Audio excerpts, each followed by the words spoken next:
Hello, church. Welcome back to Rise Up. Last week we hit probably the most famous story in 1st and 2nd Samuel, maybe the most famous story in the whole Old Testament. We talked about David and Goliath. And it's this huge seminal moment in the life of David because he's just been anointed king by the prophet Samuel, and now this is his big prove it moment. This is the moment where God really shows all of Israel that there's something special about this guy. And so what happens next is very interesting because David is now going to interact with the royal family. He's going to interact in this next chapter, chapter 18, with Saul, who is the king at the time, and Saul's son, Jonathan. And their response to David is very different.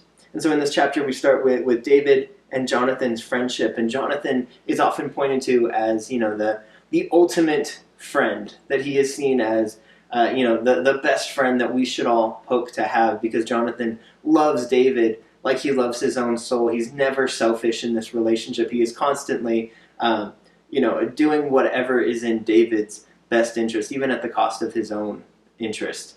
But then we see Saul, who is jealous of David. David has tremendous success everywhere he goes. We see that, anytime Saul sends David out to battle, God blesses David because God's favor is with him. And so Saul starts to get jealous as he realizes that the people are praising David more than they're praising him. And the chapter ends with Saul kind of forcing David to become part of his family. He thinks that, maybe he can sideline him, maybe he can take some of that glory, maybe he can control him a little bit more. And so Saul forces David to marry one of his daughters. And so David actually becomes Saul's son-in-law. But this portion about how Jonathan interacts with David, I think, is really interesting, especially in contrast with the way that Saul interacts with David in the same chapter. Look at 1 Samuel chapter 18, starting in verse 3. Then Jonathan made a covenant with David because he loved him as his own soul. And Jonathan stripped himself of the robe that was on him and gave it to David, and his armor, and even his sword, and his bow, and his belt. Jonathan literally gives David the shirt off of his back. And I think this is so interesting, and Saul will try to push Jonathan later to be more jealous, because Saul wants to give the kingdom to Jonathan, not to David. But Jonathan wants what's best for David, he wants what's best for Israel, and he wants what God wants, ultimately.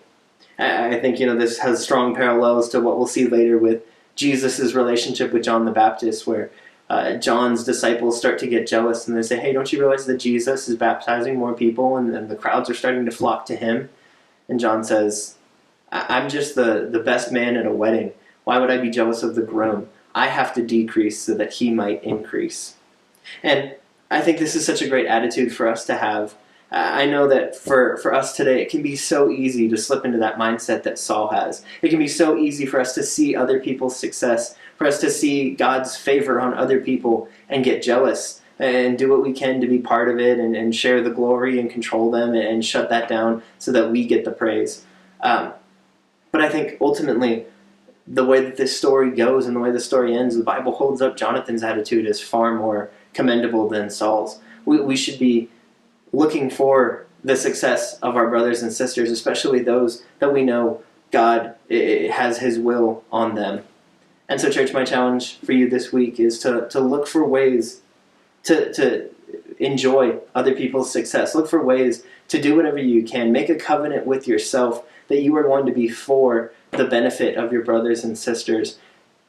It can get so easy to become selfish and self-focused, but as we talked about it at church on Sunday, we are never going to have joy this Christmas season. We're never going to have joy in this stage of life as long as we're focused on ourselves. It's when we focus on others and we do what we can to build each other up and to see others benefit that we're really going to find that true joy. And so that's my challenge to you this week is find someone and be a Jonathan to their David, right? We all want to be David. We all want that best friend who would give us the shirt off their back, who doesn't care that they're the rightful prince. They want to see us become the king. We all want to be David. We all want to be on the receiving end. But my challenge to you is go be Jonathan this week. Go be on the giving end of it. Go find someone who, maybe isn't from the right lineage, who you have the claim to the thing, but you can give it up for their benefit. Do what you can to see someone else thrive this week. And it's in that depleting of ourselves, it's in that taking the focus off of ourselves that God's going to be glorified.